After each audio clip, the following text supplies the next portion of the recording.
This dog adopted an abandoned kitten, and what happened next made the whole town cry. On a freezing night, a stray dog was found curled around a newborn kitten, refusing to let it die alone. A woman takes them in, thinking it's just a story of survival, but she has no idea the truth buried inside this bond. Because hidden in this dog's past is a secret that connects to a fire, a betrayal, and a danger far bigger than anyone expects. What begins as a simple rescue spirals into a fight for justice, survival, and love. But when the powerful move to silence the truth, how far will one woman go to protect two helpless lives and uncover what really happened that night? I'd love to know, where are you watching from? Type it down below, and while you're here, subscribe so you'll always catch the next story. The bitter wind howled through the empty streets of Marrow Falls, cutting through Hollis Quinn's worn jacket like icy daggers. At 11:30 at night, the small town was already shut down tight against the winter chill, windows glowing dimly behind drawn curtains. Hollis pulled her collar higher as she trudged along the familiar route home from her late shift at Second Chance's thrift store, her boots crunching in the fresh snow. The abandoned paper mill loomed ahead, its skeletal frame a dark silhouette against the star-studded sky. Hollis felt the familiar twist in her gut as she approached. 2 years had passed since the fire that had claimed both the mill and her fiancé, Tom, but the pain remained as fresh as the day it happened. She usually avoided this route, but tonight the temperature had dropped so low that even the extra 10 minutes on her usual detour seemed dangerous. A faint sound caught her attention, something between a whimper and a squeak. Hollis paused, her EMT instincts kicking in despite the years away from the job. There it was again, coming from behind a pile of old crates near the mill's rusted fence. "Hello," she called out, her breath forming clouds in the frigid air. "Is someone there?" Another whimper, more distinct this time. Hollis fumbled with her phone, switching on its flashlight. The beam cut through the darkness, revealing something that made her catch her breath. A dog, a medium-sized mutt with matted fur, lay curled in a tight ball against the fence. But it wasn't alone. Nestled against its belly, protected from the wind and cold, was a tiny kitten, its high-pitched mews barely audible over the whistling wind. "Oh my God," Hollis whispered, taking a careful step forward. The dog's head snapped up, eyes reflecting the phone's light. Despite its clearly rough condition, she could see scars on its face and a notched ear. There was an intelligence in those eyes that gave her pause. "It's okay," she said softly, using the calm voice she'd developed over years of approaching accident victims. "I'm not going to hurt you." The dog's tail thumped once against the ground, but it made no move to leave its spot. As Hollis drew closer, she could see why. The kitten was tiny, probably newborn, with its eyes still sealed shut. It was nuzzling blindly against the dog's belly, seeking warmth. "You're protecting it, aren't you?" Hollis knelt in the snow, keeping her movements slow and deliberate. The dog watched her warily but didn't growl. Up close, she could see it was severely undernourished, ribs visible through its dirty coat. But despite its own condition, it had somehow found and chosen to shelter this helpless kitten. The temperature was dropping by the minute. Hollis knew neither animal would survive the night in these conditions. "Listen," she said to the dog. "I know you don't know me, but you both need help. Will you let me take you somewhere warm?" To her surprise, the dog's tail thumped again. But when she reached toward the kitten, the dog gently shifted, covering it more completely with its body. The message was clear. The kitten comes too, or neither of them would move. "Of course," Hollis assured it. "I wouldn't dream of separating you two." She shrugged off her jacket, ignoring the bite of the wind through her sweater. With careful movements, she wrapped it around both animals, creating a makeshift sling. The dog allowed this, keeping the kitten tucked safely against its belly as Hollis lifted them both. "My apartment's just 3 blocks away," she told them, already walking as quickly as she dared. "We'll get you warm and fed and figure everything else out after that."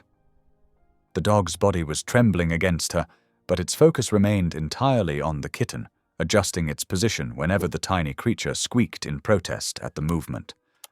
Hollis found herself blinking back tears at the obvious devotion. Her apartment was small and sparse. She'd downsized significantly after leaving her EMT job, but it was warm and safe. As soon as she got inside, she grabbed every spare blanket she owned and created a nest on her living room floor. The dog allowed her to set them both down, immediately curling around the kitten again. "You need food," Hollis said, hurrying to her kitchen. She found some leftover chicken from her dinner and a small bowl of milk. It wasn't ideal, but it would have to do until morning when she could get proper supplies. The dog accepted the chicken gratefully, but waited until she showed it. The milk was safe by dipping her finger in it before allowing the kitten near the bowl. Hollis watched in amazement as the dog actually helped the kitten drink, supporting its tiny head with its paw. "You two need names," she said softly, watching them. The dog's fur, though matted and dirty, had a bramble-like texture to it. "How about Bramble?" The dog's ears perked up. "And this little one?" The kitten let out a high-pitched squeak. "Peep." Bramble and Peep. After they'd eaten, Hollis gave Bramble a gentle wipe down with a warm, damp towel, careful of any hidden injuries. The dog submitted to this treatment calmly, though its eyes never left the kitten. During the cleaning, Hollis noticed something that made her frown, a faint tattoo in Bramble's ear, mostly obscured by scarring. She made a mental note to check it out in better light tomorrow. She knew she should probably call animal control, or at least post about finding them online. But something about the pair made her hesitate.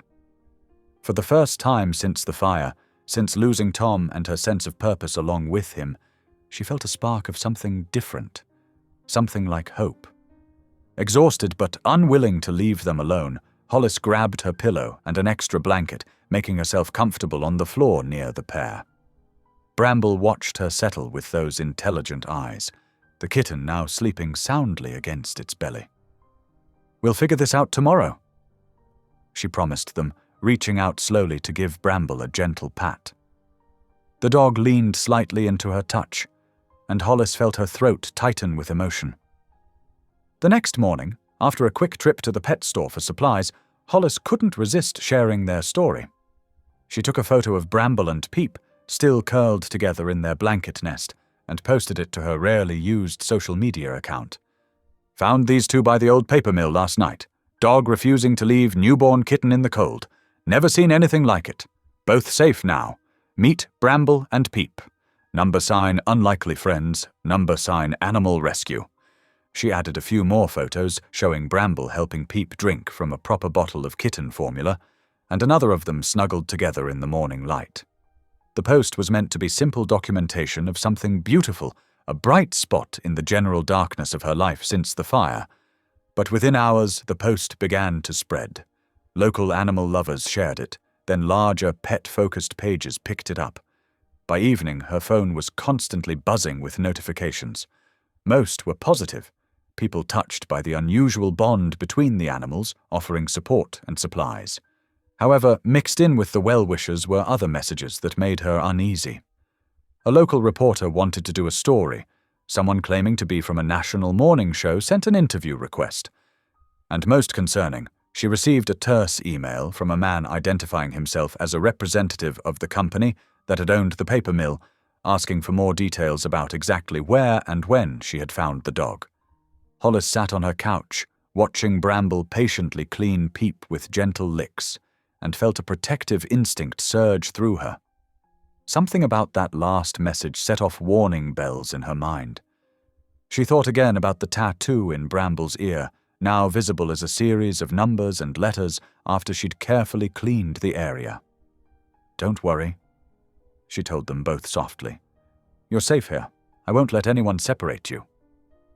Bramble looked up at her words, and in that moment, Hollis saw something in the dog's eyes that reminded her of her own loss, a shadow of past pain, but also a fierce determination to protect what mattered. She understood then that she hadn't just found two animals in need of help. She'd found a purpose again, a reason to stand up and fight for something. Peep squeaked and nudged against Bramble's belly, demanding attention. The dog immediately responded, nuzzling the kitten with infinite gentleness. Hollis watched them, her heart full of an emotion she hadn't felt in a long time, hope mixed with resolve. She might have left her EMT career behind, might have retreated from life after losing Tom, but she hadn't lost her core instinct to protect those in need. Looking at Bramble and Peep, she knew with absolute certainty that she would do whatever it took to keep them safe and together. The wind continued to howl outside her windows, reminding her of the bitter cold she'd found them in. But inside, in the warm circle of light cast by her lamp, 3 lost souls had found each other. And sometimes, Hollis thought, that's how healing begins, not with grand gestures or dramatic moments, but with simple acts of kindness and the courage to care again. She deleted the email from the mill representative without responding and turned off her phone's notifications. Tomorrow would bring its own challenges, but for tonight they were safe and together. Hollis settled back on the couch with a blanket, content to watch over her unlikely new family as they slept, bound together by something stronger than circumstance. The pure, unconditional love of 2 creatures who had chosen each other, and the woman who had chosen to protect them both. The morning sun barely warmed Hollis's small kitchen as she sat at her worn wooden table, absently scrolling through her phone. Her post about finding Bramble and Peep had exploded overnight, gathering thousands of shares and comments. People from all over were touched by the story of the protective dog and tiny kitten she'd rescued.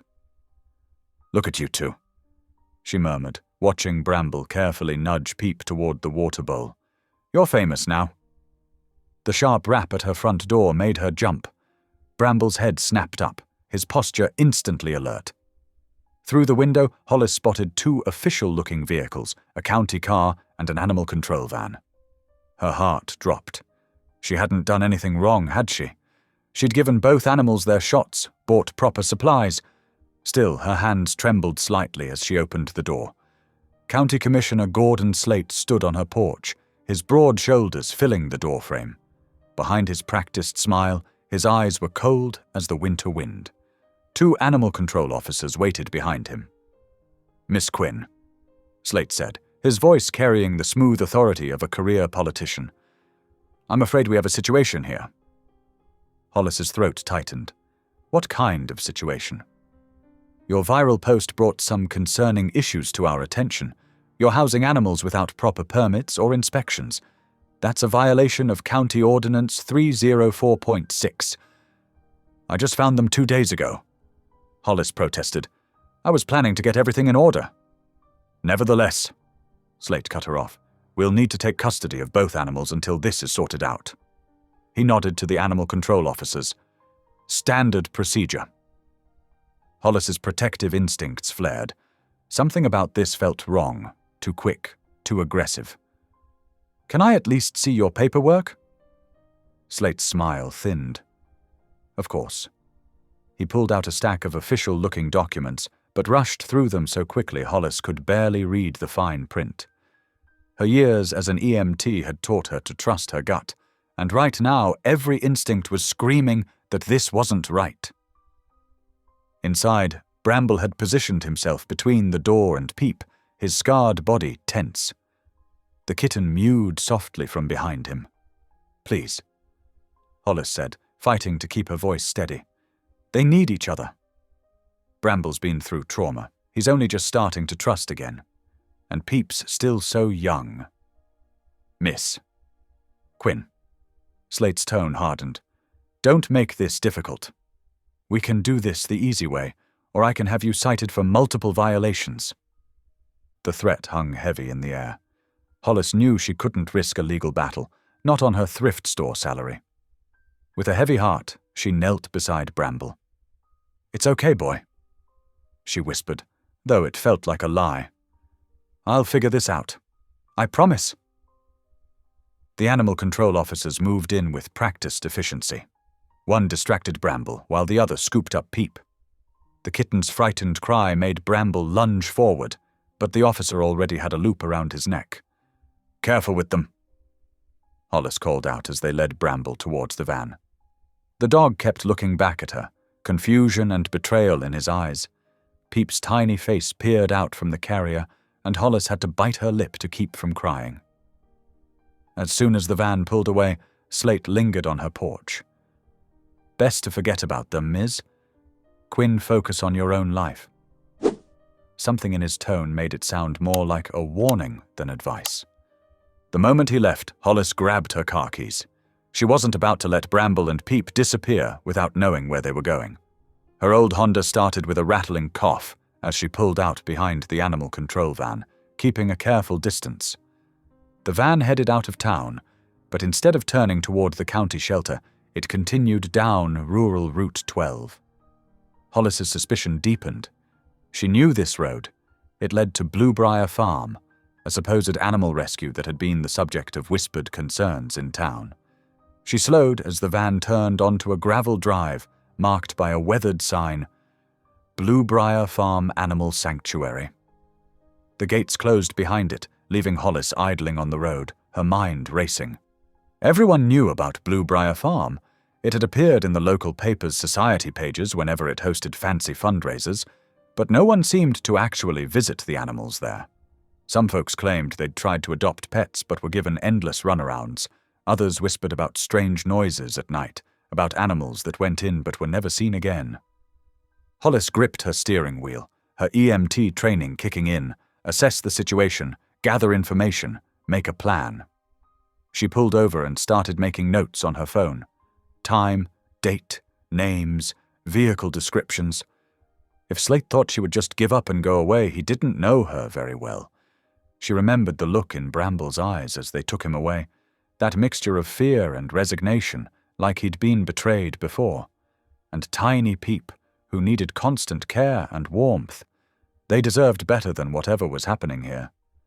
"I made you a promise," she whispered, staring at the closed gates of Bluebriar Farm. "And I'm going to keep it." She drove home slowly, her mind working through possibilities. The viral post had clearly rattled someone powerful enough to send the county commissioner himself. But why? What about a rescued dog and kitten could possibly matter that much? Back at her small house, everything felt wrong. No clicking of Bramble's nails on the floor, no squeaky meows from Peep, just empty silence and 2 bowls of untouched food by the kitchen wall. Hollis sat down at her computer and began to research. She looked up county ordinances, animal rescue regulations, and everything she could find about Bluebriar Farm. She wrote down every detail she could remember about Bramble, his unusual ear tattoo, his scars, the way he seemed trained for something specific. Her phone buzzed with another notification about her viral post. The comments were still pouring in, people asking for updates about the unlikely pair. Hollis's jaw set with determination. She wouldn't give them a sad ending. Whatever was really going on here, she would figure it out. Bramble and Peep weren't just random strays anymore, they were family. And Hollis Quinn didn't abandon family. She opened a new document and began typing, recording everything that had happened that morning. Dates, times, names, every detail she could remember about Slate's behavior and paperwork. Her EMT training had taught her the importance of documentation, and right now, that might be her best weapon. The sun was setting when she finally stopped typing, her eyes burning from staring at the screen. But she had a starting point now. Tomorrow she would begin making calls to local rescue groups, to her old contacts from her EMT days, to anyone who might help her understand what was really happening at Bluebriar Farm. Hollis walked to the window, staring out at the darkening sky. Somewhere out there, Bramble was trying to protect Peep in a strange place. They needed her, just as she had needed them these past few days. They had brought purpose back into her life, and she wouldn't let them down. "Hang on," she whispered to the empty room. "I'm coming for you both." The fight was just beginning, and Hollis Quinn was ready for it. She'd lost too much already in her life, her career, her fiancé, her sense of purpose. She wouldn't lose Bramble and Peep too. Whatever Slate and his cronies were hiding, she would expose it. She just prayed she could do it before it was too late for the unlikely pair who had worked their way into her heart. The veterinary clinic's fluorescent lights cast harsh shadows across the sterile waiting room as Hollis pushed through the glass doors. Her heart pounded with determination, even as exhaustion tugged at her limbs from a sleepless night of worry about Bramble and Peep. The reception area smelled of antiseptic and pet shampoo. A few early morning patients sat with their owners, an elderly woman cradling a cat carrier, a man with a limping golden retriever. Behind the front desk, a teenage girl with purple-streaked hair and chipped black nail polish looked up from her computer screen. "Can I help you?" the girl asked, her name tag identifying her as Danny. "I need to speak with Dr. Calder," Hollis said firmly. "It's about animals brought in from Bluebriar Farm." Danny's eyes widened slightly with recognition. "Oh, you're the one who found the dog and kitten together." "I saw the post." She lowered her voice. "Everyone's talking about it." Before Hollis could respond, a tall man in a white coat emerged from the back. Dr. Reeve Calder had kind eyes that seemed at odds with his stiff posture.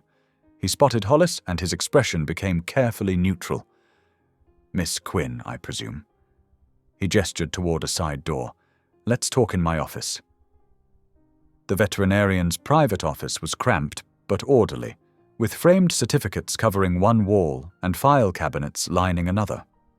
Dr. Calder settled behind his desk while Hollis remained standing, too agitated to sit. "I want to know why those animals were taken," Hollis said without preamble. "There was no legitimate reason." Dr. Calder folded his hands on his desk. "The county has procedures, Ms. Quinn, when stray animals are reported, they need to be properly processed and evaluated." "This wasn't about procedures," Hollis countered. "Commissioner Slate showed up at my door with animal control. The van went straight to Bluebriar Farm instead of the county shelter. Something's not right here." A flash of discomfort crossed the veterinarian's face, but his voice remained steady. "Bluebriar is an approved facility. They handle overflow from the county shelter. Everything is being done by the book." "Then you won't mind showing me the intake records?" "Those are confidential documents, Ms. "Quinn, I'm sorry, but I can't." A knock at the door interrupted him. Danny poked her head in, clutching a stack of files. "Sorry, Doctor." "Calder, these need your signature before the pharmaceutical delivery." As she placed the files on his desk, several papers slipped free and scattered across the floor. "Oh shoot, I'm so clumsy," Danny muttered, dropping to her knees to gather them up. Hollis bent to help, and in that brief moment, Danny's hand brushed hers, secretly passing her a folded sheet of paper. Their eyes met, and the teenager gave an almost imperceptible nod before standing. "Thanks for your help," Danny said brightly, then hurried from the office. Dr. Calder was already rising, clearly eager to end the conversation. "If you'll excuse me, miss." "Quinn, I have patients waiting." Back in the waiting room, Hollis found a quiet corner and unfolded the paper Danny had slipped her. It was a photocopy of intake records showing dozens of animals processed through Bluebriar Farm over the past 6 months. As she scanned the document, inconsistencies jumped out at her. Dates that didn't align, missing identification numbers, vague descriptions of animals' conditions. But it was the final entry that made her breath catch. There, under Bramble's listing, was a notation she'd missed during their brief time together.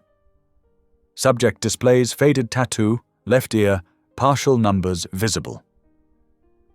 Hollis's hands began to shake. She knew what that meant. Tattoos like that weren't given to strays or abandoned pets. They were marks of service animals, working dogs trained for specific purposes. Bramble wasn't just some random mutt who'd been thrown away. He had a history, a purpose, and someone had gone to great lengths to hide it. She looked up to find Danny watching her from behind the reception desk. The girl quickly made her way over, speaking in an urgent whisper. "I've been keeping track," Danny said. "Things started getting weird about 8 months ago. Animals coming in with barely any paperwork, getting shipped straight to Bluebriar instead of going through proper channels. Dr. Calder just signs whatever Commissioner Slate puts in front of him." "Why are you showing me this?" Hollis asked quietly. Danny's face hardened with determination beyond her 17 years. Because somebody needs to stop it. When I saw your post about Bramble and Peep, how they were together. I don't know what's going on, but those animals shouldn't have been taken from you. Hollis studied the intake records again, her mind racing. This tattoo. Did you get a clear look at the numbers?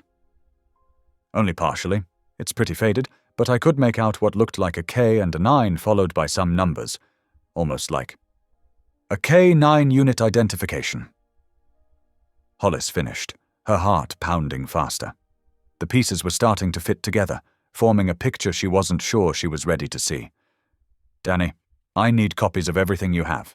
Every record, every inconsistency you've noticed. The teenager nodded eagerly. I can get them to you, but we have to be careful. Commissioner Slate comes by here a lot, checking on things. And Dr. Calder. She glanced toward the back offices. He's not a bad person, really. I think he's just scared. Scared of what? I don't know, but whenever Slate shows up, Doctor, Calder gets all tense and quiet, like he's walking on eggshells. A commotion near the front desk drew their attention. Dr. Calder had emerged again, now speaking with a delivery driver about pharmaceutical supplies.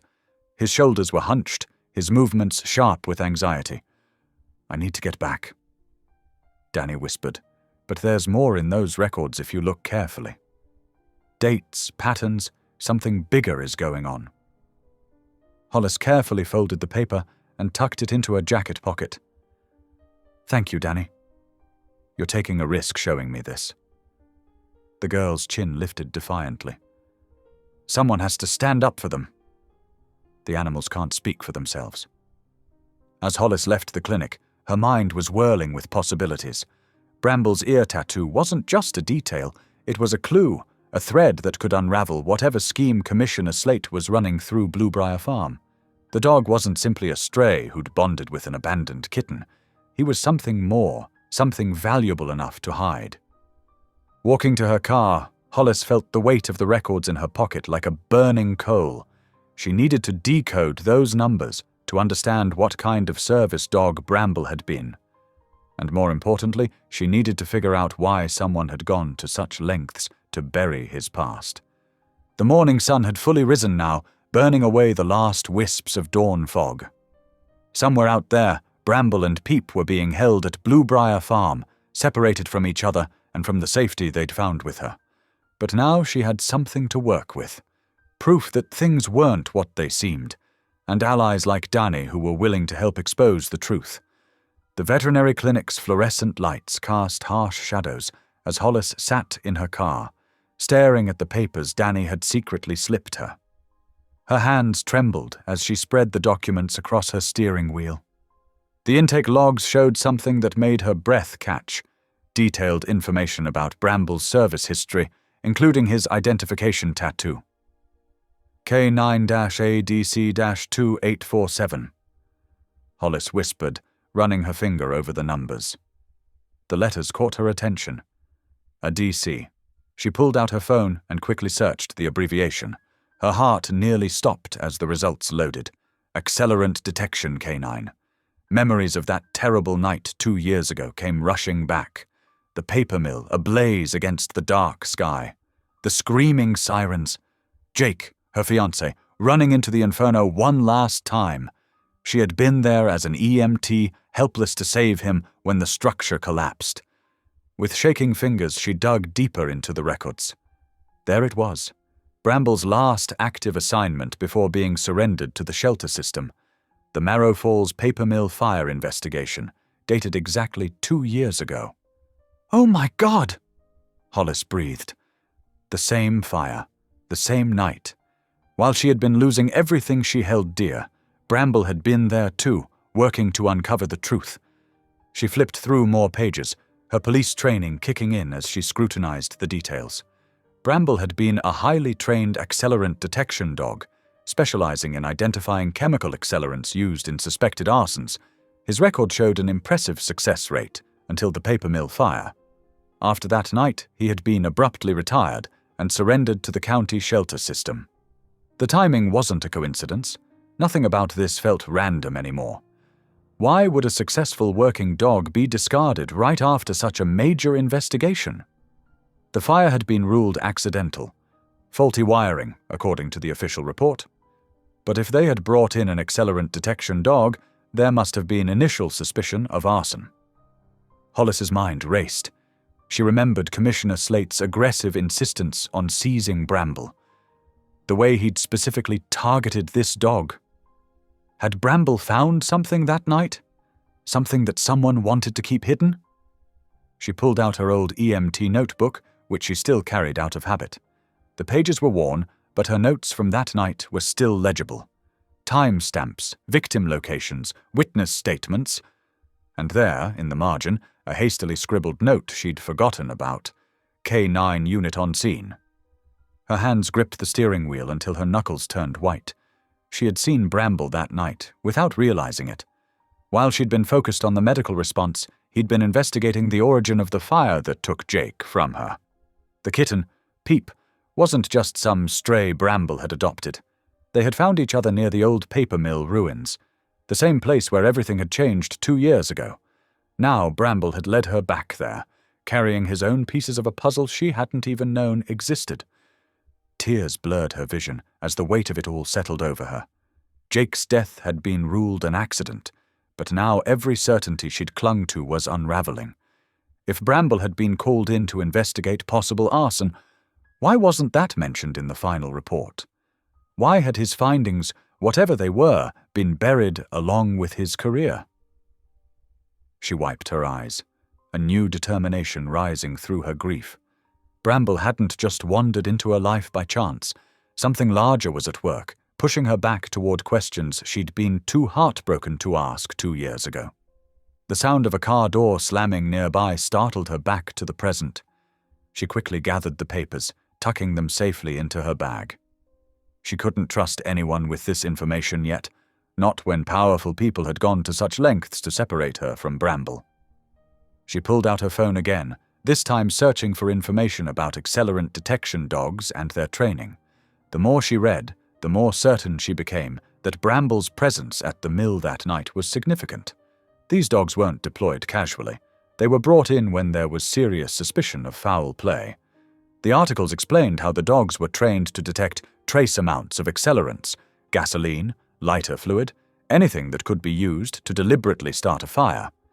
They were considered expert witnesses in arson investigations, their alerts taken as probable cause for further investigation. So what had Bramble alerted to that night? And why had those findings never made it into the official report? Looking at the passenger seat where Bramble had sat just yesterday, Hollis felt an ache in her chest. He wasn't just a dog who needed saving, he was a witness.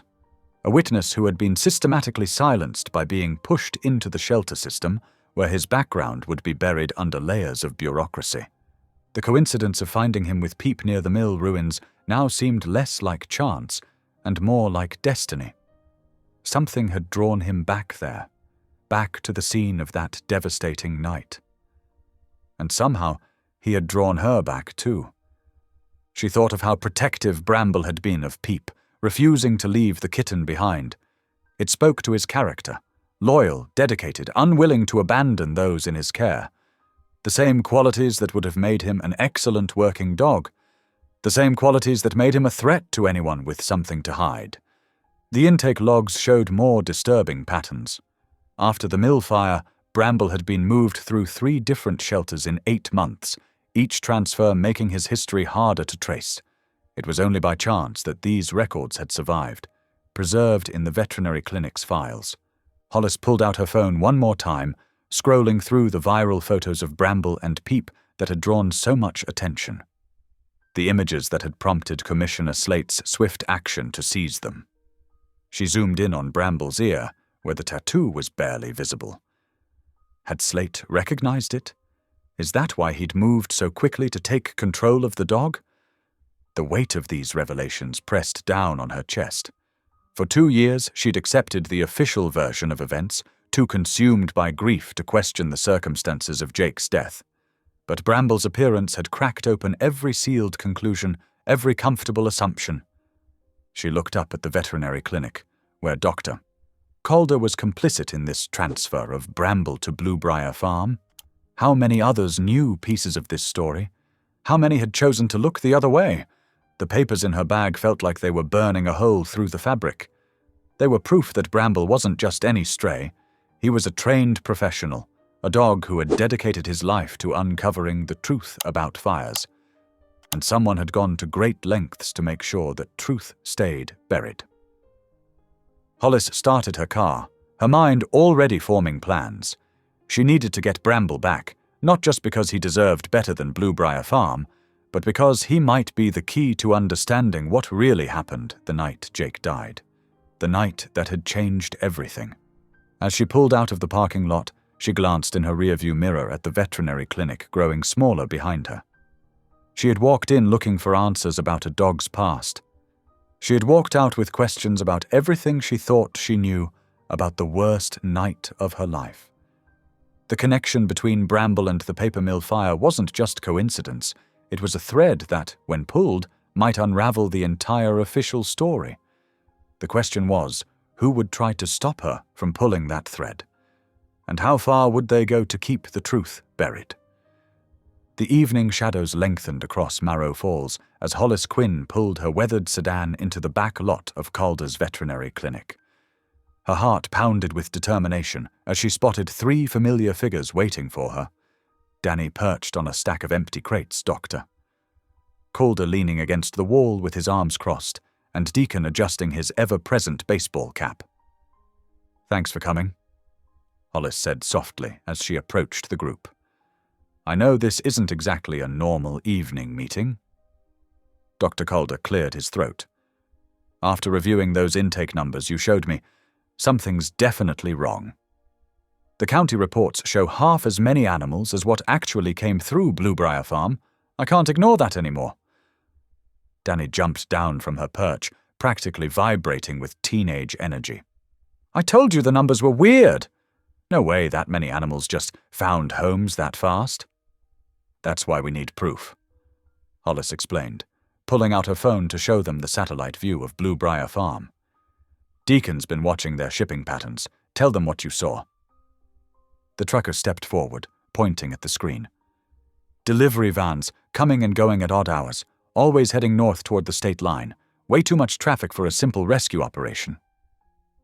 "We need hard evidence," Doctor Calder insisted, running a hand through his graying hair. "Photos, video, something concrete showing what's really happening there." Hollis nodded. "That's tonight's mission. I've mapped out the blind spots in their security. There's a grove of trees on the north side that gives us cover right up to the storage buildings." "I brought night vision gear," Deacon added, patting his duffel bag. "From my hunting days, and Danny's got the layout memorized from her shelter work." The teenager grinned. "I know exactly where they keep the new arrivals, including Bramble and Peep." Dr. Calder looked uncertain. "This is technically trespassing." "Sometimes doing the right thing means breaking a few rules," Hollis said quietly. "You know that better than anyone, Doc." He met her eyes for a long moment before nodding slowly. "Just be careful. All of you." They split into 2 vehicles, Hollis and Danny in her sedan, Deacon following in his pickup truck.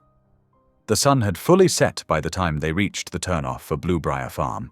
Nothing but starlight and a thin crescent moon illuminating the countryside. Hollis killed the headlights and coasted to a stop in the shadow of the tree line. Her heart ached thinking of Bramble and Peep somewhere in those dark buildings ahead. "Everyone clear on the plan?" Danny already had her phone ready to record.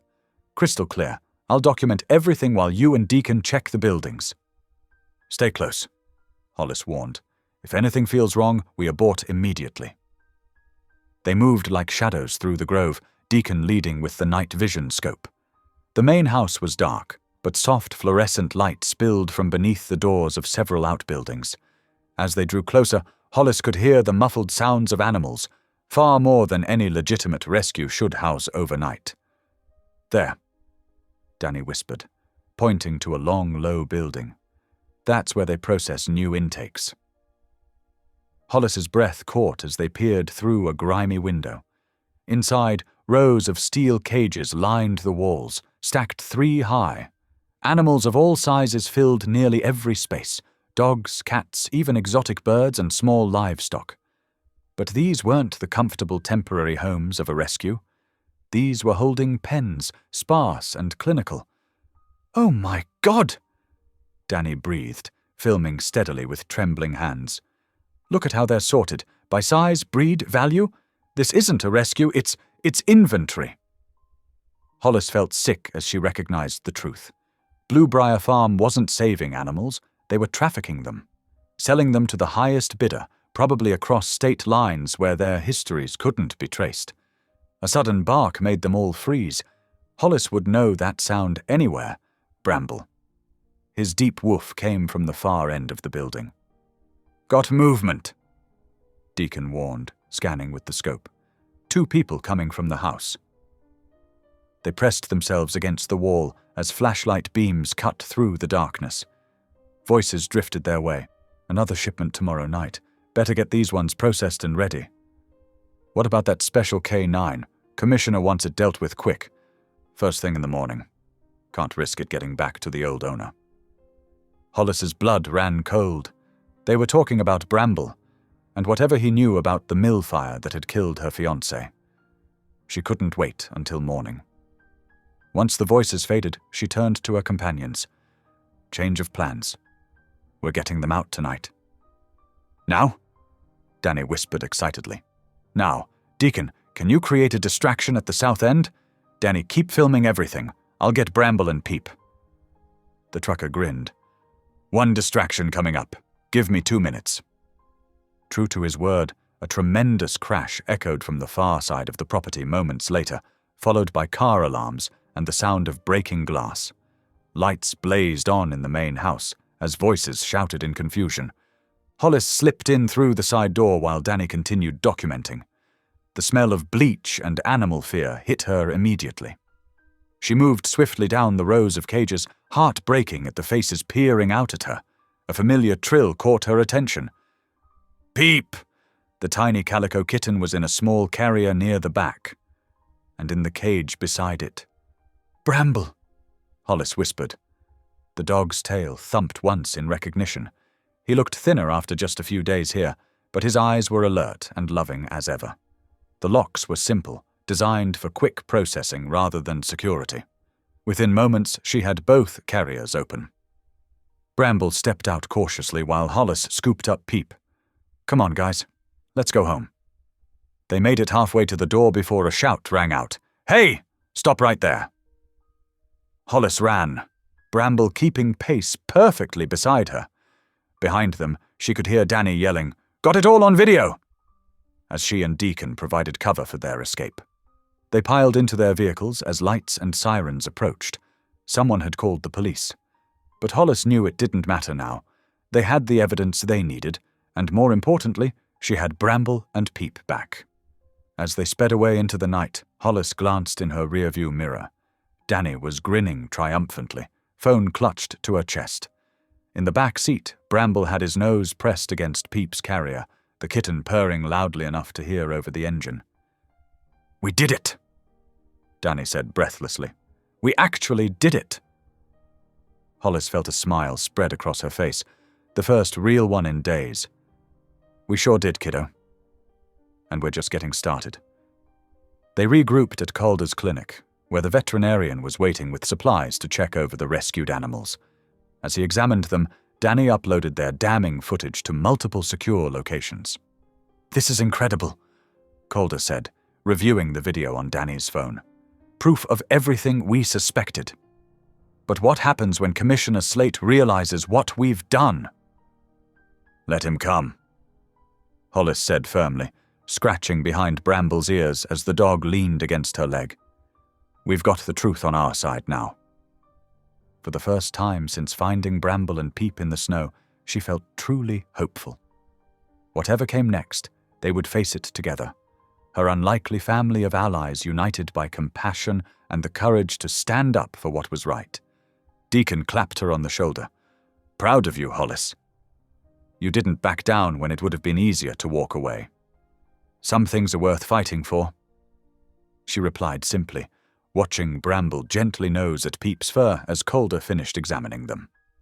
The bond between the dog and Kitten remained unshakable, a reminder of why she'd taken this stand in the first place. The night's victory felt like more than just exposing corruption or rescuing two animals.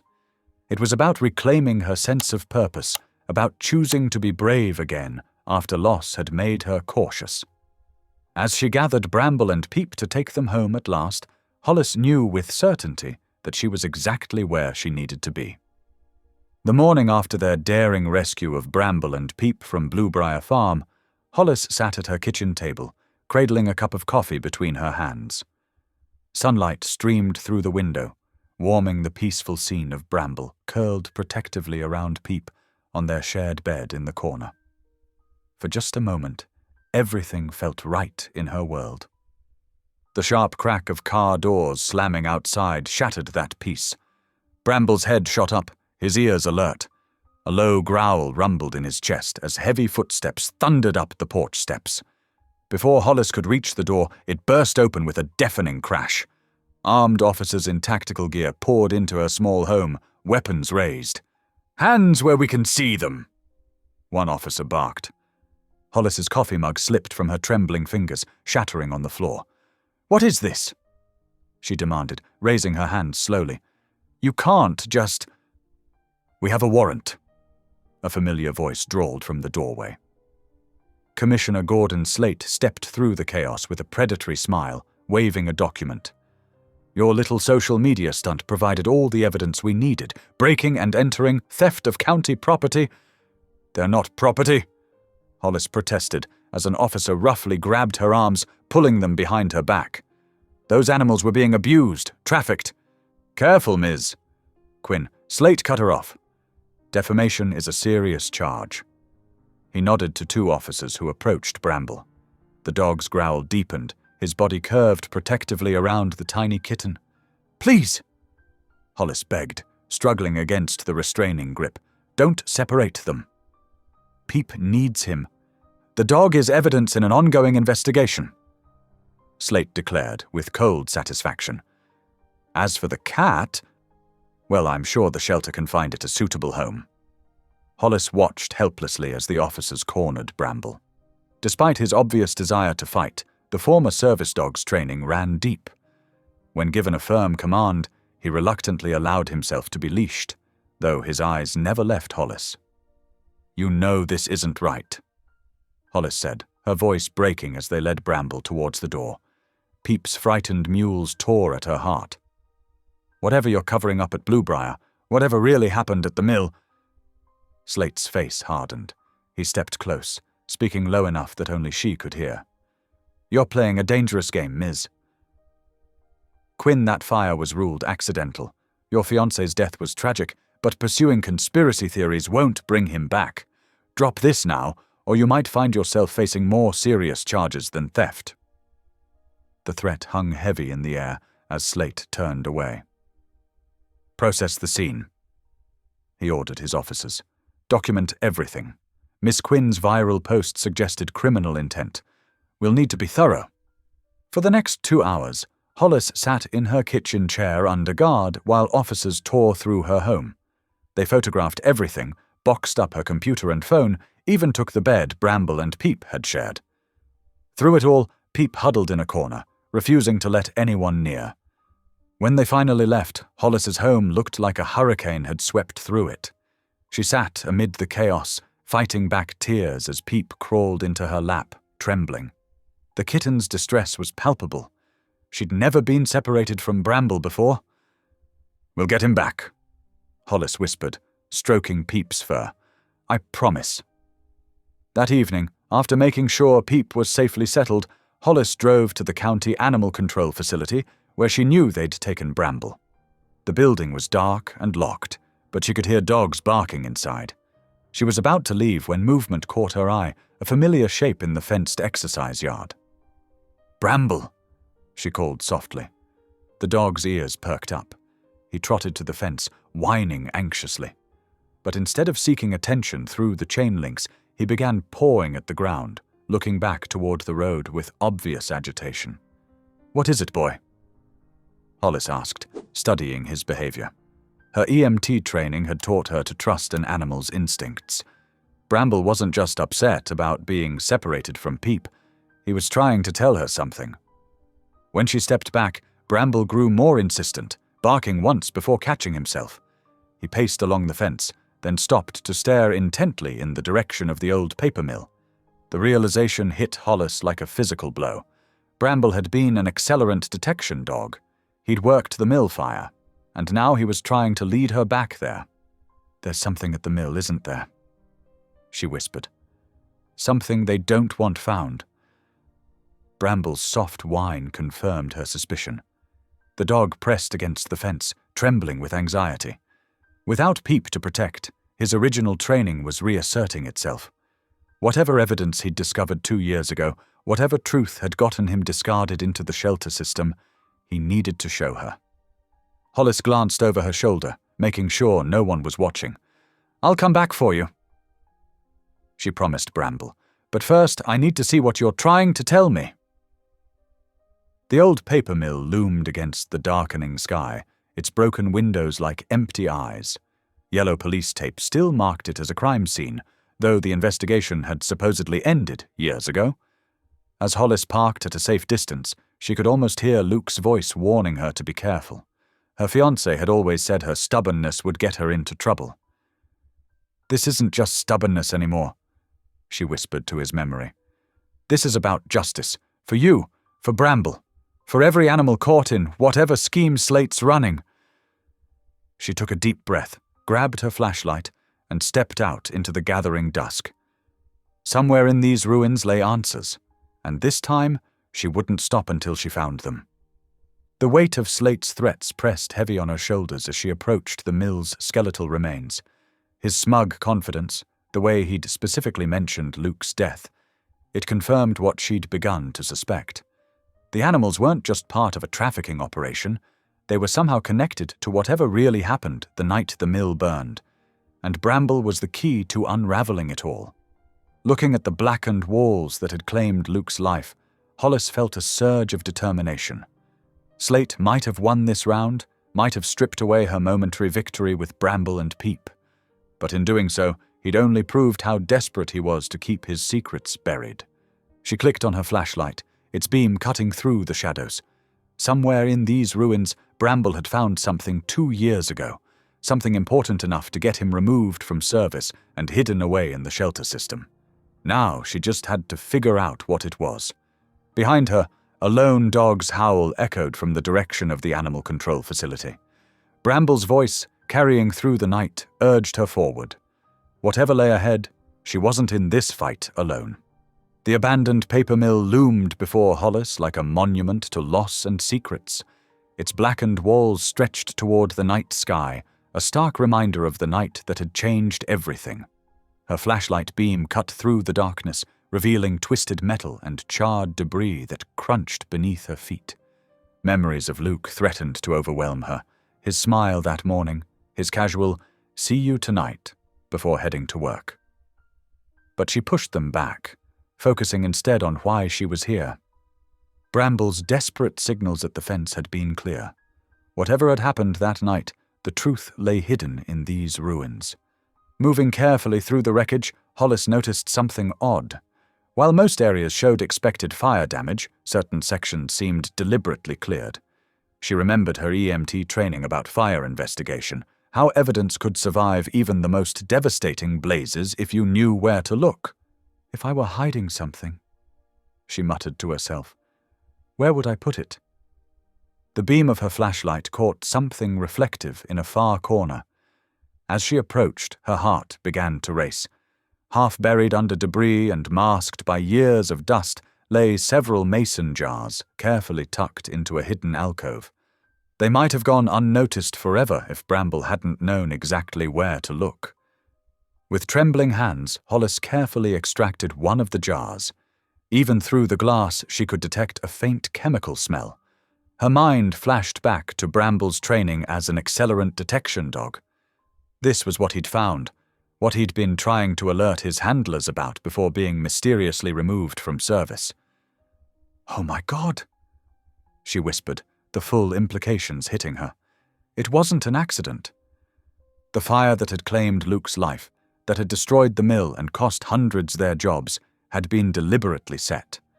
The evidence had been here all along, hidden away where no one would think to look. No one except a highly trained detection dog who couldn't be silenced completely. Hollis carefully photographed everything with her phone: the jars, their location, the surrounding area. Her hands shook as she realized what this meant. Slate hadn't just been running a corrupt animal trafficking operation. The rescue scheme had served a darker purpose, systematically removing service animals that might expose the truth about the fire. How many other dogs like Bramble had been disappeared into the system? How many other pieces of evidence had been buried or destroyed? The scope of the corruption was staggering. This went beyond county politics or illegal profits. This was about covering up what could only be described as industrial terrorism. Her phone buzzed, making her jump. A text from Danny. "Something's wrong. They're moving Bramble tonight." Overheard Slate on the phone. Hollis's heart clenched. Of course they were moving him. They couldn't risk keeping him where someone might ask questions. She quickly texted back. "Found proof. Mill fire equals arson. Need your help. Can you get to Deacon?" The response came immediately. "Already on it. He's bringing his truck. Meet at the old quarry road in 30 minutes? On my way," Hollis replied. She carefully documented a few more details of the scene, then tucked one of the smaller mason jars into her jacket pocket as physical evidence. The rest she left exactly as they were, undisturbed evidence for when they brought in real investigators. As she made her way back through the ruins, a new sense of purpose filled her. This wasn't just about saving Bramble and Peep anymore. This was about exposing a conspiracy that had cost lives, destroyed livelihoods, and corrupted the entire county system. Slate and his cronies hadn't just tried to silence a dog. They'd tried to bury the truth about a crime that had devastated an entire community. The stakes had shifted dramatically. Her personal grief over Luke's death was transforming into something larger, a drive for justice that went beyond individual loss. If they could prove the fire was arson, if they could expose Slate's role in the cover-up, the entire corrupt system would come crashing down. Her phone buzzed again. "Danny, Deacon's ready. Dr. Calder wants to help too. Says he has documents." Hollis smiled grimly. The very system Slate had built to protect himself was starting to turn against him. One by one, people were choosing truth over fear, justice over corruption. And it had all started with a battered dog protecting a tiny kitten on a cold night. As she drove toward the quarry road, Hollis thought about how perfectly Slate's scheme had almost worked. The paper mill fire had been written off as an industrial accident. The insurance money had flowed to all the right people. The evidence had been hidden away. And any service animals that might have detected the truth were systematically removed through a legitimate rescue operation. But he'd made one crucial mistake. He'd underestimated the bond between a dog and his chosen charge. Bramble's devotion to Peep had kept him visible, kept him fighting. And now that same devotion had led Hollis to the truth that would bring everything crashing down. The quarry road appeared ahead, a dark ribbon against darker trees. She could see Deacon's truck already waiting, its engine idling quietly. Dr. Calder's car was parked behind it, and Danny's bicycle leaned against a tree. Her unlikely team of allies, brought together by 2 abandoned animals and a quest for truth. As Hollis parked and climbed out, she could feel the mason jar in her pocket, solid proof of the lies they'd all been living with. The weight of it reminded her of everything at stake: justice for Luke, freedom for Bramble and Peep, and the chance to finally expose the corruption that had poisoned their community for so long. "Got something that changes everything," she said as she approached the group. "But first, we need to get Bramble out before they move him." The others gathered close as she explained what she'd found, their faces showing shock, anger, and determination. The mason jar passed from hand to hand, each person understanding its significance. This wasn't just evidence of arson, it was proof of a conspiracy that went to the highest levels of county government. "I always knew something wasn't right about that fire," Deacon said quietly. The way they rushed the investigation, how quick they were to blame old wiring. Dr. Calder nodded grimly. "And now we know why Slate was so desperate to control the animal rescue operations. It wasn't just about money laundering, it was about making sure no other detection dogs could ever examine that site. But they didn't count on Bramble surviving," Danny added, "or finding someone willing to fight for him." Hollis felt the truth of those words deep in her bones. She'd thought finding Bramble and Peep that night had been about healing her own grief. Instead, it had been the first step toward uncovering a truth that would bring justice not just for Luke, but for everyone who'd suffered from Slate's corruption. The stakes had grown far beyond what any of them had initially imagined. This wasn't just about saving 2 animals anymore. It was about exposing a criminal conspiracy that reached into every corner of county government.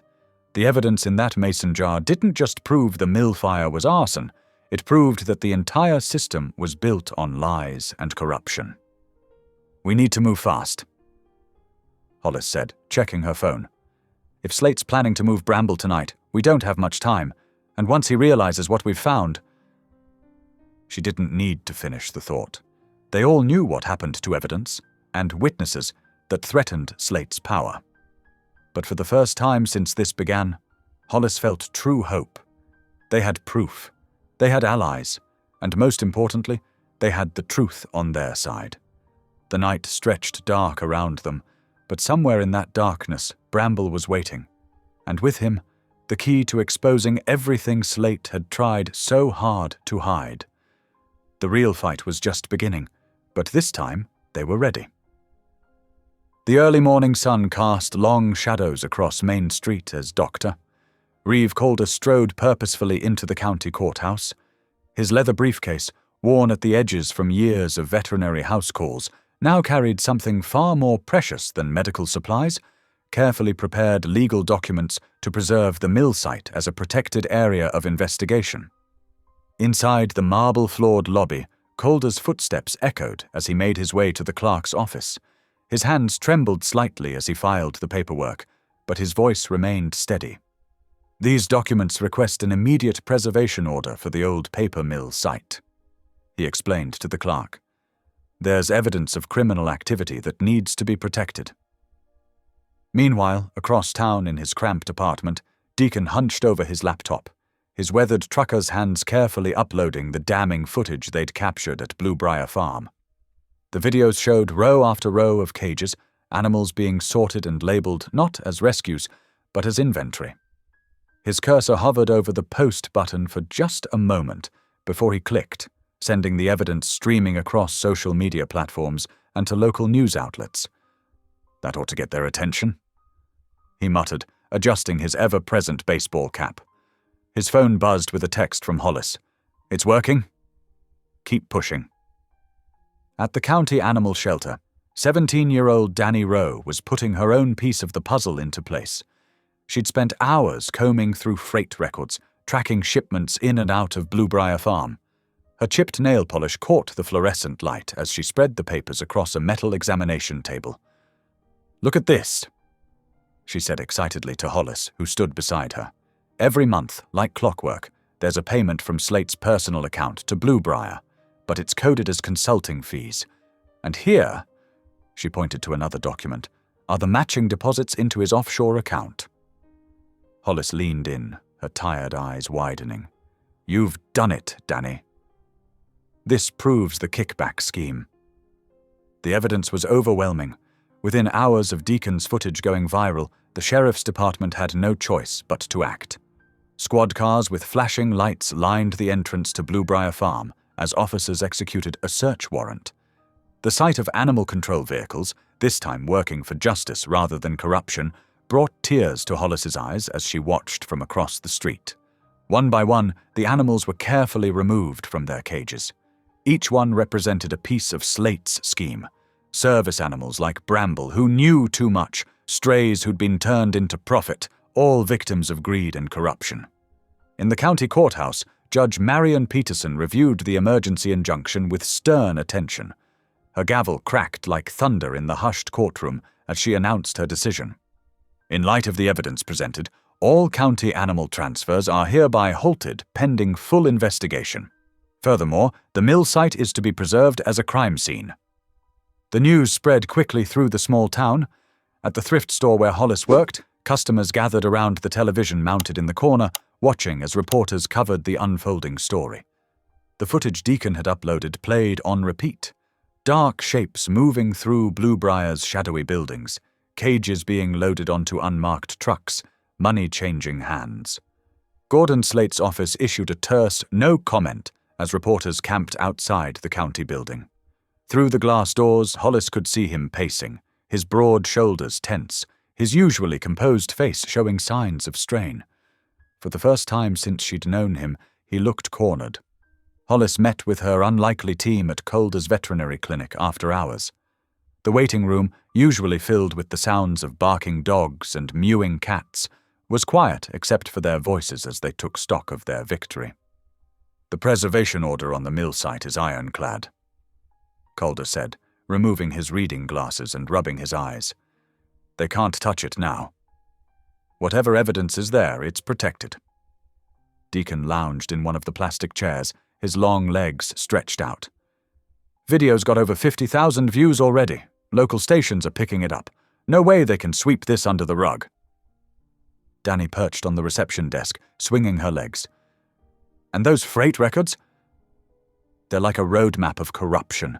Every transaction, every kickback, it's all there in black and white." Hollis stood by the window, watching the sunset paint the sky in shades of pink and gold. For the first time in what felt like forever, she allowed herself to feel hope. Not just for Bramble and Peep, but for justice, for truth, for all the things she'd thought were lost in the ashes of the mill. "We did it," she said softly, then turned to face her friends with more confidence. "We really did it." The sheriff's department had moved quickly once the evidence became public.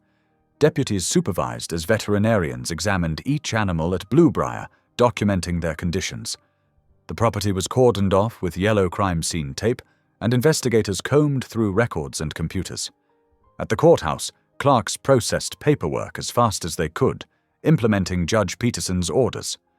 The usual bureaucratic crawl had been replaced by urgent activity as the scope of Slate's corruption became clear. Calder's phone rang constantly with calls from other veterinarians and animal welfare organizations offering help. Rescue groups stood ready to take in the impounded animals, ensuring they would finally receive proper care. The local paper ran a front-page story with photos of the mill site and Bluebriar Farm side by side. The headline read, "Corruption Exposed, County Commissioner's Animal Scheme Revealed." Below it was a smaller photo of Bramble and Peep, the unlikely pair whose bond had started it all. In her small kitchen, Hollis taped the newspaper article to her refrigerator. Peep watched from his perch on the counter, his tiny tail twitching. The kitten had grown in the weeks since she'd found him, but he still squeaked more than meowed. "We're going to get Bramble back," she promised him, scratching behind his ears, "and this time, no one's going to take either of you away." The evidence they'd gathered formed a perfect storm that threatened to sweep away years of corruption. Calder's legal maneuvers protected the physical evidence at the mill. Deacon's footage provided undeniable visual proof of wrongdoing. Danny's financial records traced the money trail directly to Slate's door. At the shelter, Danny organized the impounded animals' files with careful attention. Each folder represented a life that had been treated as a commodity, but now had a chance at a real future. Her determination to see justice done showed in every precisely labeled tab and carefully documented detail. Deacon monitored the online response to his footage, collecting supportive comments and additional evidence from citizens who'd had their own run-ins with Slate's operation. The truth was spreading like wildfire, and there was no containing it. For Hollis, watching Slate's carefully constructed facade crumble brought a complex mix of emotions. There was satisfaction, certainly, but also a deep sadness for all the harm he'd caused, all the lives, human and animal, he'd damaged in his pursuit of power and profit. But as she stood in her living room, watching Peep play with a piece of string, she felt something else too. Pride. Pride in the unlikely team they'd formed, in the courage they'd shown, in their refusal to back down when faced with seemingly insurmountable odds. Justice was finally within reach, and though their fight wasn't over, they'd struck a decisive blow against corruption. The truth about the mill fire, about Bramble's role, about all of it, would soon come to light. The sun set on Marrow Falls, casting long shadows across the town. But for once, those shadows didn't feel threatening. They felt like the darkness before dawn, the last moments before light breaks through and reveals everything that was hidden in plain sight. The morning dawned grey and heavy with the threat of spring storms. Hollis checked her phone for the 100th time, scanning through messages from Deacon about strange movements at Bluebriar Farm. Something didn't feel right. The victory they'd celebrated just days ago now felt paper-thin, fragile as frost. "We should move Bramble and Peep somewhere safer," Danny said, pacing Hollis's small kitchen. The teenager's usual energy had a nervous edge today. "I don't trust Slate to just give up." Hollis nodded, already packing a small carrier with Peep's essentials, a soft blanket, his favorite toy mouse, a tin of food. The kitten watched from his perch on the counter, tail twitching. Bramble sat alert by the door, his posture rigid with tension. "Calder's clinic has secure kennels," Hollis said, checking the carrier's latches. "We'll take them there until—" Her phone buzzed. A text from Deacon. "Slate's gone. Deputies can't find him." Ice settled in Hollis's stomach. "We need to go. Now." They hurried out to Hollis's old Subaru, parked in the gravel driveway. The March wind cut through their jackets, carrying the damp smell of melting snow. Bramble jumped into the back seat while Hollis secured Peep's carrier. Danny slid into the passenger seat, her fingers drumming anxiously on her knees. The shortest route to Calder's clinic meant crossing the old railroad trestle that spanned the river. It had been converted to a single-lane bridge years ago, though few people used it anymore. The main bridge downtown was safer, better maintained, but it would add precious minutes to their journey. As they approached the trestle, Hollis saw movement in her rearview mirror, a dark SUV appearing from a side road, closing fast. Her hands tightened on the steering wheel. "That's Slate's car," Danny said, twisting to look back. "He's following us." Hollis pressed the accelerator, but the SUV gained ground. The trestle loomed ahead, its weathered boards and rusted rails a stark reminder of its age. Water churned below, swollen with spring melt. They were halfway across when Slate's vehicle cut them off, forcing Hollis to slam on the brakes. The Subaru skidded on the wet planks, coming to rest at an angle that left them trapped. Slate emerged from his SUV, his face twisted with desperate rage. Gone was the polished politician. This was a man with nothing left to lose. "Get out," he ordered, advancing toward them. "It's over. Give me the animals." "Run," Hollis whispered to Danny. "Take my phone," called Calder. "But now!" While Slate focused on Hollis, Danny slipped out the passenger side and darted past him.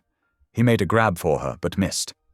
The teenager disappeared into the misty morning, leaving Hollis alone with Bramble, Peep, and a man whose whole world was crumbling. "Those animals are evidence," Slate snarled, moving closer. "They'll destroy everything I've built." Hollis grabbed Peep's carrier and opened her door slowly. Bramble stayed close to her legs, a low growl rumbling in his chest. The old bridge creaked beneath their feet, decades of rust and weather taking their toll. "It's already destroyed," Hollis said, edging away from him. "The truth's out there. You can't hide it anymore." "Watch me." He lunged for the carrier. Hollis saw the safety line, a thick cable that ran along the bridge's edge, meant for maintenance workers. Without thinking, she clipped her jacket's carabiner to it. The rusted metal groaned under her weight. As Slate reached for Peep, the bridge gave a sickening shudder. Boards cracked and splintered. Metal screamed against metal. The section beneath their feet began to collapse. Hollis clutched Bramble's collar with one hand and Peep's carrier with the other as the world tilted sideways. She saw Slate scramble backward, barely making it to solid ground. Then she was falling, the icy river rushing up to meet her. The impact drove the air from her lungs. The current grabbed her immediately, trying to tear away her precious cargo. She held on with everything she had, fighting to keep their heads above water. Bramble paddled strongly beside her, but Peep's terrified cries from inside the carrier pierced her heart. The safety line kept her from being swept downstream, but each wave threatened to pull her under. Her fingers grew numb from the cold, her shoulders screamed from the strain, but she wouldn't let go. She couldn't. Through the roar of the water she heard shouting, a splash.